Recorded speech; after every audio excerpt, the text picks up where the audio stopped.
Hello and welcome to week 3 of building UMBARA in LEGO. So last week we worked more on the structure and the panels, so this week I'm pretty much going to be doing mostly the same. Just like last week, I didn't have as much time to work on the actual build itself, but I still feel like I've made a pretty decent amount of progress. So before we begin building, I did get a brick order in, so let me show you what parts I got.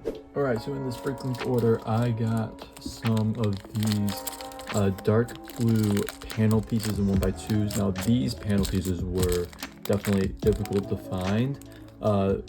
The average cost is about like 94 cents per piece, but luckily I found somebody who had them in the US for 11 cents a piece. I can't remember exactly how many, it was like 14 or 16.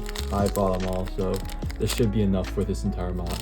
And I also have some 1x3 tiles and 1x1 tiles in dark blue. Next, I have these 100 of these 1x2 dark blue plates. Additionally, I have this bag that has some of these 2x3 light gray tiles, more 1x3 dark blue tiles, some of these dark blue wedge plates. And finally, in this bag, I have some of these 2x2 modified plates with the stud on the side, some of the 2x2 curved slopes, and some of the L-shaped 2x2 plates in dark blue. Alright, so I've made use of some of the new parts that I got. I've been able to complete this dark blue line that runs across the bottom. I think it turned out pretty good. I made use of some of the wedge plates, just kind of give some of that angular detail. I also made use of the 2x2 curved slope pieces. Originally I was using two 1x2 curved slope pieces, but I think the 2x2 ones just look better. It kind of fits with the uses of the 2x2 tiles. And also I've replaced some of these 1x3 tiles with the new 2x3 tiles that I bought. Additionally, I added this last row of panels up top. These are going to be the smallest panels. So we have the largest at the bottom, and then kind of the medium size, and then the smallest one. And then up here, I'm going to have the tower coming up right there. So anyways, I'm going to get started in the time lapse. I'm going to start building more panels. I'm probably going to build these 4 and these 2 and maybe a couple of the other ones.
Alright, so I actually had to stop the time-lapse early because I ran into some issues. So I did build the other 2 panels that go to either side of the middle panel.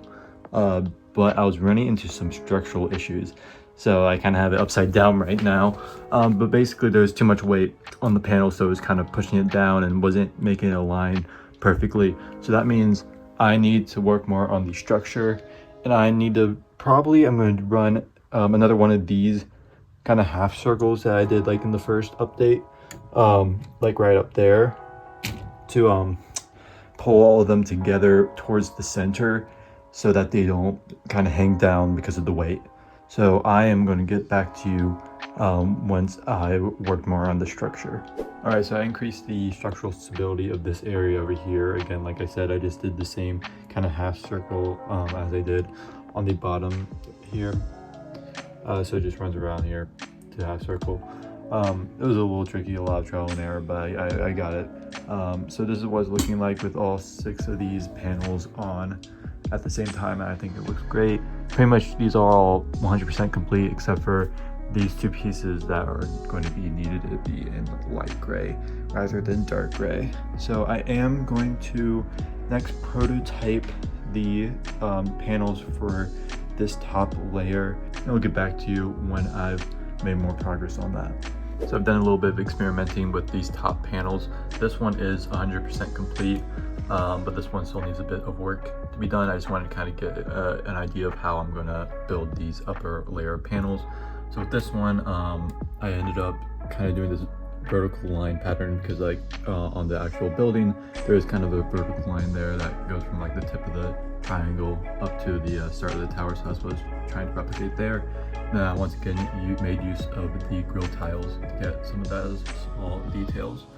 And then with this one, basically I wanted to figure out how I was going to attach this smaller panel to this one. So I made use of a lot of 1x2 tiles and on a 1x6 plate. So basically I can kind of move exactly how long I want it to be, which means I'm going to need a lot more 1x2 tiles for all of these, so I'm probably going to have to order some more in the future. This is basically kind of what I was talking about. Because it's on a 1x plate, you can kind of shift to see how long you want it to be. That was the only way that I was able to fill this entire gap pretty much perfectly. Like I said, before we end this update, I do want to show you my plans for how I'm going to achieve the entryway designs that I mentioned in the previous week. So my first idea for kind of this archway was to use these slope pieces to kind of get this archway going across. So this is a little bigger than the actual size of the entranceway, but I should be able to shrink it to get it to be the right size. So the other design that I thought about was making use of this arch piece and the fact that you can put plates underneath it in this little gap right there. Now this will not be large enough for the entire entranceway, which is why I'm not going to go with this, but there is a smaller overhang inside of the entranceway right above the door. So I might make use of this technique to get that smaller overhang. But yeah, I'm hoping to get to the entranceway in next week's update. So just one more thing is I did mess with some of the minifigure placement some more. So Ponkrell is cutting off of this clone trooper's leg, and this is the technique that I found by Jack Builds over on Instagram, who did the same thing, and I just thought I had to include it. I thought it was really cool piece usage with the translucent 1x1 stud right there showing where the leg was cut off, and then the leg just being on a minifigure stand. And I think it looks great. So I'm definitely going to be including this in the final battle. So that's going to be it for this week of building UMBARA. Like I said, I didn't have as much time to build this week. I was quite busy, but hopefully that's going to be ending soon. School is almost out, and once it is, I'm going to be focusing most of my time on building this and getting lots of progress done. So next week, I am hoping to work more on the panels, but also the entranceways to the base. But yeah, definitely one of the parts that took up most of the time was working on the structural integrity of the tower. I spent more time on that than I wish I had, but it is important for the structure to be sturdy for when I bring it to Brick Fair. Anyways, thank you so much for watching. I'll see you later. Goodbye.